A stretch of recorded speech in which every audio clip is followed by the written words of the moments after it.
We are back. The off-season for Good Teams Win, Great Teams Cover. Not so long this year. We are here to fix your franchise. And we are joined by one of the greats, one of our friends of the show, very big favorite here, RJ Ochoa, blogging the boys, editor-in-chief, SB Nation, Cowboys. Everybody knows him. Everybody reports to him. The man. RJ, how are you doing? Byron, doing great. Thanks for having me. Great to be with you. Great to be across the pond in the land of that guy who hasn't cut his hair yet. So I'm hoping that works out. That's not how it feels.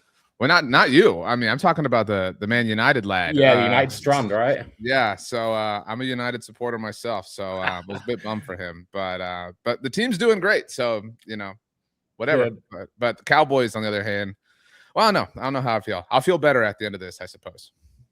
Yeah, I mean, you joined us last year for the Cowboys preview. And I think between me, you, and Paul, we all predicted like 8 and 10 wins. And they ended up with 7 and a tie. So we were a million miles away. Right. At that point, they had Micah Parsons on the roster, though. So, we can be forgiven for being a little overhype in there. That does mean we have an additional, 2 first-round picks, additional first-round pick, as it turns out. So we've got 2 this year. So we're going to end with a mock draft as well and see what we fancy for the Cowboys. So we are going to share my screen here. And we're going to get into it. This is from a site called Stick to the Model. I've zoomed in a wee bit. If you need it a little more, RJ, just let me know. But what we're going to do is kind of go through. So we see here that we are 24.2 in the red to start the offseason. A bit New Orleans-y. But it has got a little healthier since we extended Javonte, which obviously it's already happened by the time we're recording. But you are pro against that addition? Yeah, I think everything obviously has to be looked at through the prism of who the Cowboys are. And so I want to be very clear here that the kudos I'm about to give them are just a normal day for 25 NFL teams. But they got a really nice, fair deal done for a player who's very good, not all worldly. And they did it early. They did it before the NFL Combine. They did it without a peep of noise. So, yeah, I mean, my son is 4 years old and when he sets the table, it's a big deal, right? Because, he did it. So I kind of feel like that. I feel like, hey, the 4-year-old set the table. Everybody, let's clap and applause. Like they technically accomplished something we all wanted them to accomplish. But now it's time, to eat the vegetables and then, put the dishes in the sink and things like that. So we've only started the process, but I'm a big fan of the Javonte move, if that isn't obvious. Absolutely. And that's one of the ones that, never mind eating vegetables, one I have to eat crow about, because I thought after his Denver stint, Javonte, I wasn't confident, and he really shut me up last year, and I'm delighted he did so. And I'm really glad that, like you say, no fuss, very un-Cowboysy, just got it done. He got a fair deal, Cowboys got a fair deal, and it's like, who's running the show nowadays? Is there something happening we don't know about? But thankfully, we now have RJ running the show for today at least, so we should see some good decision-making continue, I'm very sure. So what we have at the top here is the current roster, and we've got players we can extend, we can cut, we can restructure to create cap room as well. So up at the top, we've got CD, Dak, Quinn and Williams. Any of these you want to explore extending or cutting, or not cutting, I would dare say. I might take the wheel if you want to cut Dak or CD, or restructuring to see what cap room we can open up. I definitely think that the Dak and CD restructures are on the way. That just feels like a matter of when, not a matter of if. And I think, standard with a void year, it's up to you, however you want to go. But either way, I mean, those are players who are part of the nucleus of this team. Their contracts were designed for these, levers to be pulled. So that's not, a shock by any stretch. On the Quinnen note, I would offer that an extension makes sense. You've clearly traded for this man. You clearly plan on him being around. I know you could point to his age and maybe say that you're concerned about an extension. So if you only want to restructure, that's up to you. But I do not think the Cowboys are forward-thinking enough, even though we just gave them flowers for the Javonte Williams deal. But it would behoove them to extend Quinnen Williams now, is my point. But I understand if they only want to restructure. But if you want to execute the extended restructure option for the sake of this exercise, I think that they'll do something with him, is my point. They will absolutely address his contract in one way or another to give them some salary cap relief. Absolutely. And because we're going to fix the franchise here, or I'm putting the burden on you, RJ. We're going to extend and restructure, give us some cap room. And I totally agree. I remember our discussion last year about George Pickens, and we Right. all, again, me, you, Paul, have the exact same view. You've traded for him, extend him early, and boy, that would have looked not to blow our own trumpet. I've already beat myself up for Javonte. We allowed a smart call as well here, and that would have looked really smart because George Pickens is going to be getting 10 million more a year now. Yeah, I mean, you can make an argument that he probably would have gotten, I don't know, let's call it 30 a year if they'd done it last year. I mean, that still was kind of comfortably market-ish rates, difficult to touch Jamar's number, but he has more leverage now, which he didn't have at that point in time. And depending on when they decide to speak to him about this or decide to get serious about it, Puka Nacua could have a new deal. Jackson Smith and Jigba could have a new deal. And so those things will complicate matters all the more. I mean, you said it. I did not want them to trade for him. So I've had some of that crow with you, and I still have some in the freezer. But that being said, I said the entire time, I thought that made my point even stronger, that I was against the trade, and even still then said, okay, well, you did it. So the most logical thing to do is to extend him right now. And it's not quite apples to apples, but the same logic is true with Quinnen Williams. You've traded for him. You've mortgaged some of the future for him. You've decided he's going to be a part of your short-term future. It makes sense to not only restructure him, but to extend him as well and tie him to your franchise for the foreseeable future. Absolutely. And this isn't a situation like a player we're going to get to as we scroll down here, Mr. Kenny Clark, as we will get to. So we've got Tyler Smith, Deron Bland, and then we do have Kenny Clark, who saved all of his money by cutting. And I think that's one of the talking points of the Cowboys offseason, certainly up until free agency opens. What are we doing with Mr. Clark? Are we leaving him in place, or is he one and done? I certainly believe that he will not be left untouched. I think that's the thing everyone's confident in. I found it very strange, and I know we talked about this, over the last year.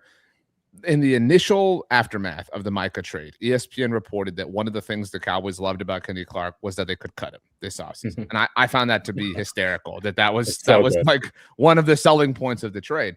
And that was in a world without Quinnen Williams, which changes the calculus, changes the math. So I think if they cut him, I think he'll play for the Cowboys in 2027. It may not be a restructure. It may be we cut you. We have a deal. You're going to be, on the market technically for 24 hours, and then we'll rework something. But I definitely don't believe that he's going to be left untouched. And I think it would behoove them to cut him and to negotiate a brand new deal as opposed to a restructure, so they can kind of really fully, totally organize things the way they want. But that would depend on some generosity from Kenny Clark, which he doesn't have to have. He's had his life upended over the course of the last year. So for the purposes of this exercise, I think they restructure him. Maybe they try to do him a solid. Cool. So we can restructure. Let's add a void. Yeah, it's just so easy to do when you've got Jerry's bankroll, right? Right. We'll add a bankroll. We'll create ourselves 5.1, and we keep ourselves a DT in place. Yeah. Not as sexy as a lot of ESPN and the like are trying to say. They'll just cut him out right. But yeah, cool. So let's keep scrolling on down here. We're now up to 38.5 million. We're in the green. We can now actually attack free agency, which is great. I think Azua, 33 million dead money. We're probably not cutting at that rate, I would dare say. We can restructure if we'd like. Terrence Steele. Terrence Steele's the only other name here that I think is worth considering. There were some reports that they were looking to cut him this offseason. This is the first offseason they get out of that. But as the NFL Combine has begun and kind of started to roll on, they have expressed some confidence in him. That could just be some gamesmanship. But I'm less confident they'll cut him than I would have considered it a slam dunk proposition. Now I'm only 83% certain that they'll cut him, but I've withered is my point. So if you want to leave it alone and save it for a rainier day, that's up to you. But if you want to swing the axe, Byron, I certainly won't stop you. I think we leave him in place for now. Oh wow. There's no rush to do it. Okay. Wow. We can see what's available in the draft. We can see what's available in free agency. I like that. Yeah. Okay. Well done. Cool. So that's we're not going to go into every player like we said. Our pending free agents, nothing too scary, I don't think, but we'll get to that on the next page here. Kenneth Murray, I'm deciding he's one and done if you're not. Shout out Kenneth, he done his best, I think. He ran with effort. He tried. I think we can certainly say that.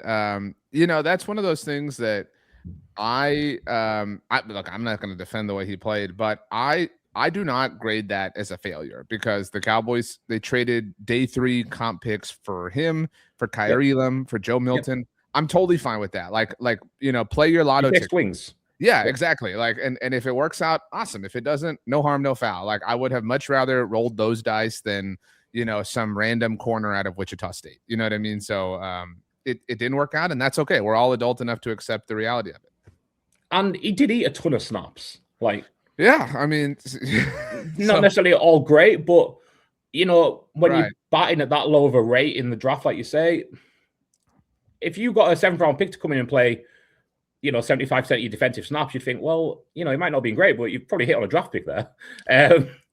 Yeah. Kenneth Murray, though, will be one and done. The next part, most exciting to a lot of people, I think, is the trades. Jerry not afraid to get involved, certainly. These are what Stick to the Model has proposed to us. So we've got Derek Hall from Seattle for a 112, which is a 3rd round pick, that'll be. Buda Baker, a lot of money for the 150. They're looking to get rid of him, apparently. They want Luke Schoonmaker. Take him. Denver. Take him. Yeah. He can go for pick 246. That's absolutely fine. We saved $2 million there. Yep. Very replaceable snaps.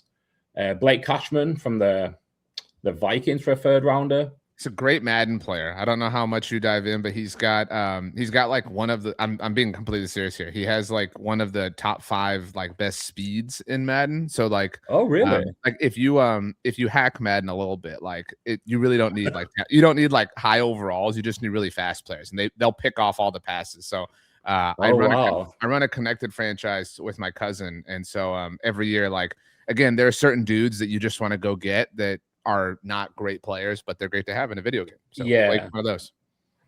It's I don't know if you ever played Football Manager. It's a soccer. Oh, of course. What an offensive question, Byron. I knew about the United Strand. I mean, come on. Yeah. My apologies, but the meta of that, I haven't played Football Manager 26 yet, but Football Manager 24, the meta was pace. Right, yeah. You can have a team of 20 pace, 20 fitness, this, that, the other, no technical ability, and you'll walk the league every year. Yep, exactly. So it seems like Blake Cashman's kind of your meta player there. Any of these of interest, though, for adding to the Cowboys? No, and I am not interested in trading for any players unless it's similar to what we just talked about. You want now at the time of our discussion, the compensatory picks are not out. The Cowboys are expected to receive a handful on day 3, probably some 5th round picks, maybe a 6th round pick. And those are the ones that like I'm saying, you want to throw that at a veteran entering the final year of his rookie contract. That's fine.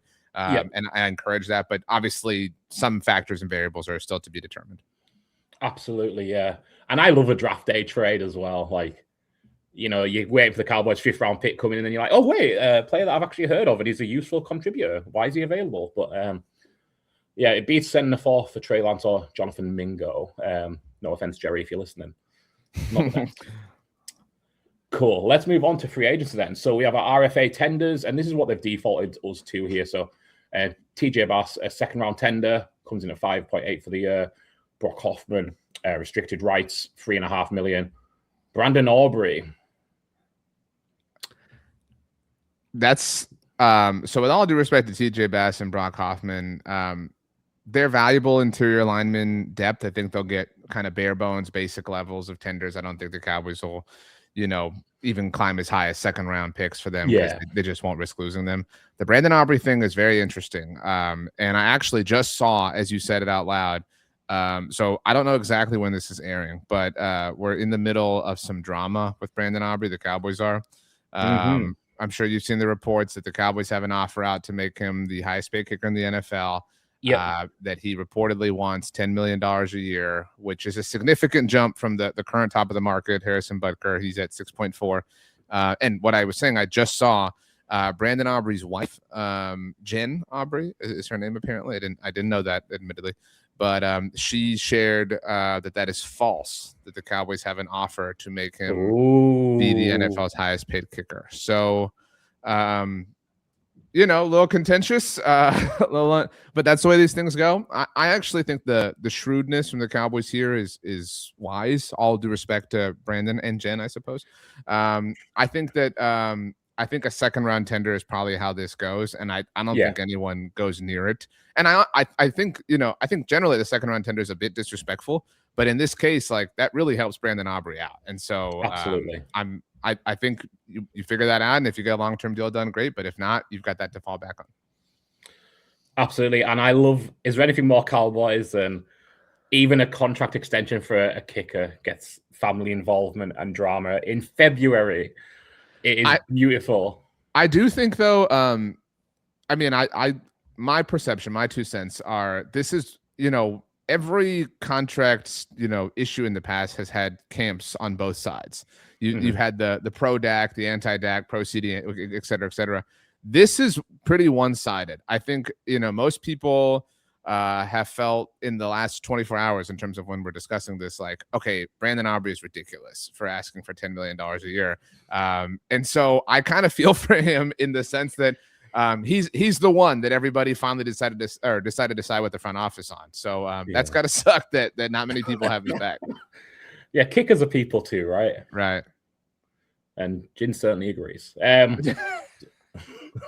Let's confirm those tenders. So we don't have to worry about Brandon Aubrey going elsewhere. Because like you said, I don't think anyone's touching that tender. So there we go. We do have a biggie here, though. Mr. Pickens. Well, I will say I have developed some modicums of faith that something gets worked out here. But at the very least, I think the Cowboys will place the franchise tag on him initially, and they'll call it a placeholder. They'll say, it's to buy time, and I suppose I'll cope myself into believing that that's true to some degree. You're right that if the Cowboys listened to the best show in the world, they would have gotten a deal done last year.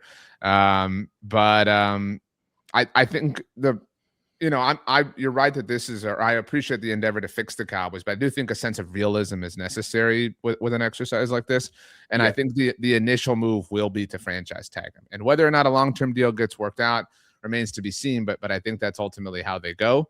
And you can make an argument that riding it out is the best move and not giving him a long-term deal. But at the very least, because he's not seeking an extension, this drama can't drip into training camp the way that the Dak drama did, or CD or Micah Parsons. So it will be an annoying spring and start to the summer, but by the time training camp hits, it'll all be over at least.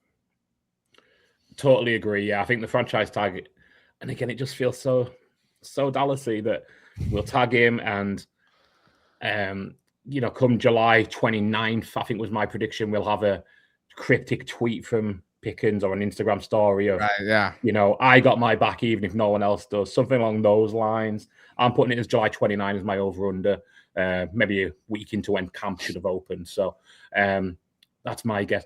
We are now under back over the salary cap, though, with the franchise tag applied. So I'm going to see if we can do a little more restructuring here just to maybe Jake Ferguson. He just got his deal last year. I could see that being the one to buy them some extra breathing room and give them space to sign. And they probably, not that they benefit anything, but they'll probably cut Donovan Wilson, maybe Malik Hooker. We'll see.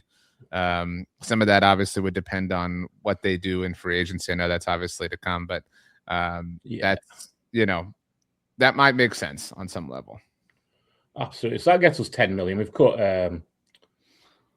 Malik. You're ruthless, Byron. You just don't care about anybody's feelings. All right.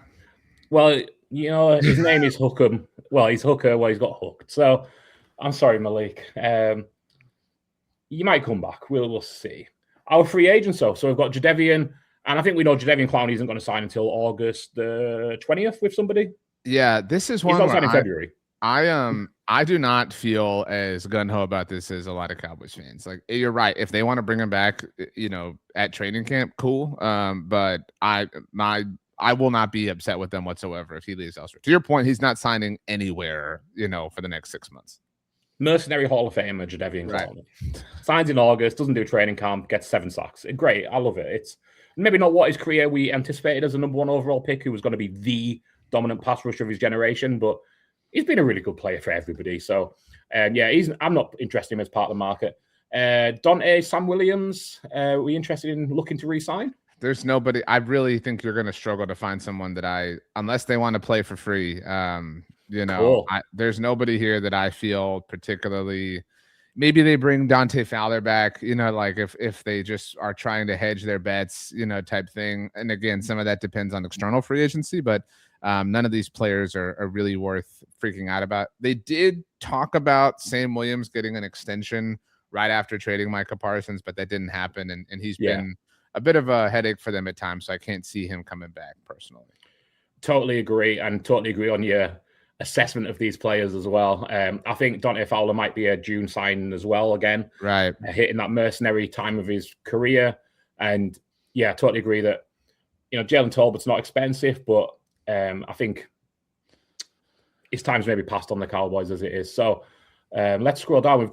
They list our needs here: edge, linebacker, cornerback, safety. I think we're seeing a theme here. DL. And everything that starts with D, essentially. Yeah. Running back, not a need. Now I've got Javonte and got Phil Maffer. I think we're fine there. We're not going to be spending money on it. Quarterback, backup maybe. We're not going to be spending money on it. Tight end, Jake Ferguson. We're not going to be spending money on it. Tackle and line as well. I think we're reasonably set. Is there any free agents that you want to look at a particular position here? Or I think that it feels logical that Christian Parker will get a few former Eagles, maybe a pair. Reed Blankenship is the name that makes the most sense. Just because he obviously worked with him in the secondary. And so that feels inevitable in a lot of ways. Love that. And what do you think we should hit as a market? He's got $9 million a year for Reed. I think he's going to come in under that, truthfully. Oh yeah. I mean, let's lowball him. I mean, we're maximizing the relationship here. That's what he's, coming to play for. You know what I'm saying? 3.5, 3 years. Let's see how this goes. Okay, let's go up to 5. Let's And we have the ability on this app to force it as well, which I'm fine doing if it's reasonable, which I think this is. So if he's not accepting it, it just isn't going to. I think that's roughly what his market's going to be. It might be a little higher, but I think, like you say, with a coach who's worked with him before, I don't think that's an unreason. If he goes and gets 11 million a year next week, then roast me in the comments. That's absolutely fine. I can live with that. Wow. Cool. So we've got Reed Blankenship in to start on the safeties. I would say that Nakobe Dean is another name. If we're talking about Eagles, that absolutely is, the Cowboys have a need at linebacker. And again, I anticipate when Dan Quinn took over on defense, they let him really kind of shop around. He brought in Keanu Neal, DeMonte Kazee, and Dante Fowler, who he didn't coach with the Falcons, but he did coach in Gainesville with the Florida Gators. So these are the two most logical points of low-hanging fruit that it seems like they're going to give Christian Parker. Cool. It is not letting us sign on Nakobe Dean because his expectation is too high here, despite the fact it starts at 1.6. That isn't something we can override, it doesn't look like. So I'm just going to put him in the roster when we finish talking about it at the end of the season. Cool. At the end of the session. Because I think, again, that's reasonable in my opinion. It's just something that I don't think we can override within the site. And if not, I'm going to go and restructure a load of contracts again, which we don't want to do. So we'll put Nakobe Dean in there as well as Reed Blankenship. And already that defense is looking a little faster and a little healthier. Anywhere else we want to attack in free agency? I think that they'll certainly look at the edge rushers. And that might be one of those things that if it doesn't work out with, people are going to still be obsessed with the idea of Max Crosby until he's somewhere else. Yeah. Kayvon Chason was a name they loved in the 2020 draft. I mean, and they do tend to revisit players who were high on their draft board. Yeah. That's something that maybe again, and that's where I think Dante Fowler is maybe like the safety net. Like it doesn't work out, or Clowney's a safety net, but I think that they'll address every layer of their defense. We've already addressed 2 of them, obviously. And I think that raises their floor and allows them a little bit more flexibility in the NFL draft. Absolutely. So again, it's not letting us click on Chase on there, but I think that's a really good call. And I think he had a bit of a sneaky, certainly end to the season in New England last year. So I don't know if he's going to have a huge market. I don't think the bottom is 9 million. So again, I'm going to pencil Nakobe Dean in and Kayvon Chase on there, along with Reed Blankenship, that will actually show on our page here. And I think those are kind of the big tickets we're going to be able to attack on free agency. I don't think Completely agree. We haven't mentioned offense yet, and I don't think we will be. If you're adding money to Jake Ferguson, George Pickens, CeeDee Lamb, Javonte, and Dak Prescott, and the O-line, I don't know where you're spending it, so no, and they don't really have a need to. Yeah, like they've got 3 receivers they love. They'll find an undrafted free agent they love, and they may draft somebody on day 3. The only other need you can kind of talk yourself into, I suppose, would be at tight end, given that we traded away Luke Schoonmaker. But they do have Brevin Spanford, and that's again another place where they like to find an undrafted free agent or something to fill in. Absolutely, yeah. So again, that's nothing I've got concerned about. I think we've hit considering what we have available financially, I think those defensive signings work out really well. Like you say, we've got that relationship aspect. And what we're going to do is get into the quick draft, first round only. Dallas don't have a second pick. They don't have a third round pick. So we don't care really what happens after the first round. And we're certainly not doing 7 rounds because at this stage in the process, I couldn't tell you players after the first round. So let's go. Start 1 round draft. We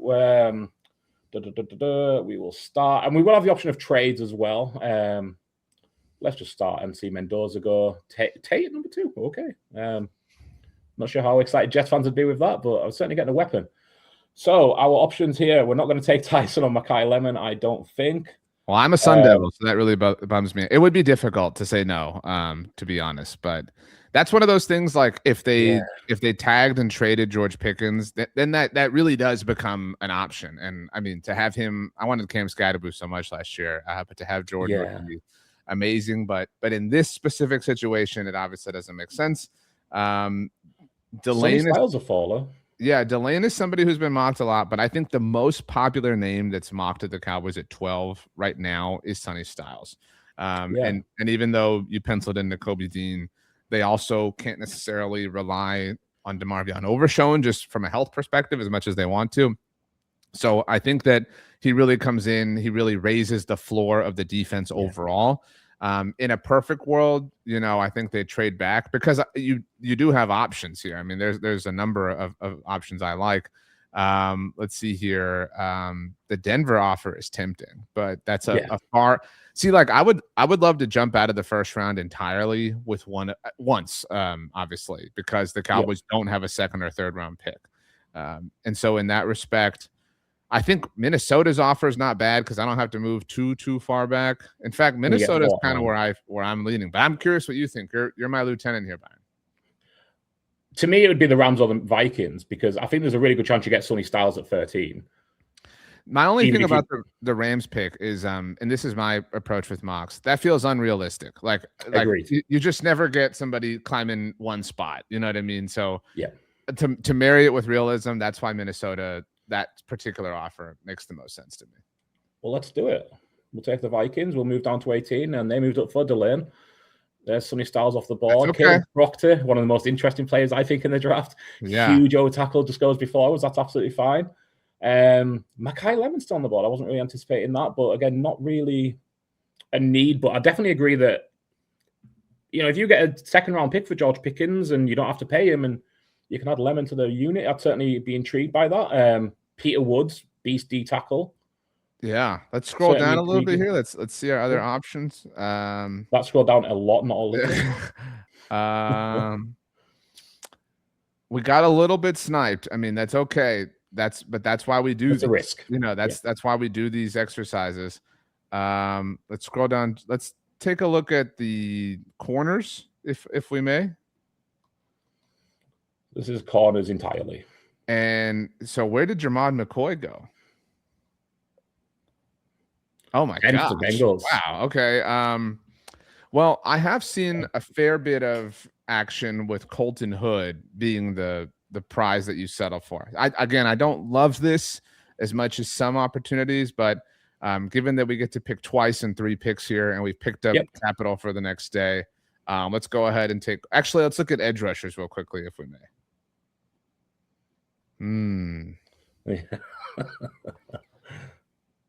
Okay, we're gonna assume Cassius Howell makes his way down to 20. So let's take Colton Hood, and then he does. Perfect. Double dip. Yep. So we've fixed the defense in spades, and we still have salary cap room to play with. We do indeed. We'll just let this finish off so we get our summary here. They give us a B. Hey. Cap health looking good. Needs filled good. Future outlook a little questionable because we've done a lot of void yearning, but Jerry can afford it. Crucial. Roster moves 25 out of 25. They're giving us. Improved the cap. We got Pickens in on the franchise with future to be decided. Everybody on the tenders. We got rid of Schoonmaker, picked up an extra 6th round pick maybe. We had Reed Blankenship. It's not here, but we've got N'Kobe Dean. We got Chase on. Then we've got Colton Hood and Cassius Howell on the defense. Really strong defense now compared to where it was 38 minutes ago. I mean, the offense, no work needed. Like, ultimately, you know, I'd be really happy with this come May 1st or whatever the date of the draft is, around the 8th of April. So, and we picked up, was it a 3rd round pick in our trade back? I mean, I think it might have been a 2nd round pick even. Actually, yeah. So, I mean, so we still get to pick on day 2. We haven't compromised any future assets. Like, everything, you know, you can't nail everything, but I feel like we addressed all the important areas. We stopped all the bleeding. We applied some, you know, some bandages, and the scarring is taking place. The healing process has begun. Absolutely. Who needs Micah Parsons, eh? So let's get rid of the screen there. I think we've nailed the Cowboys defense in the offseason here. RJ, once again, absolute pleasure. I really appreciate your time as always. Anyone who doesn't check out Blogging the Boys already, follow RJ on socials. And I don't know if me telling you is going to help, because you should already be doing it, truthfully. So please do so. RJ, much love as always. Really appreciate your time. If you have anything you need to plug here, please be my guest. No, I appreciate you guys having me. I appreciate your friendship, and appreciate your help and insight. This was a lot of fun. I love these types of tools exist now. It's a whole different thing relative to just mock drafting. And hoping to see you guys when Arizona State plays. Hoping to make it out there. We'll see. Oh, wonderful. Wonderful. Cheers, RJ.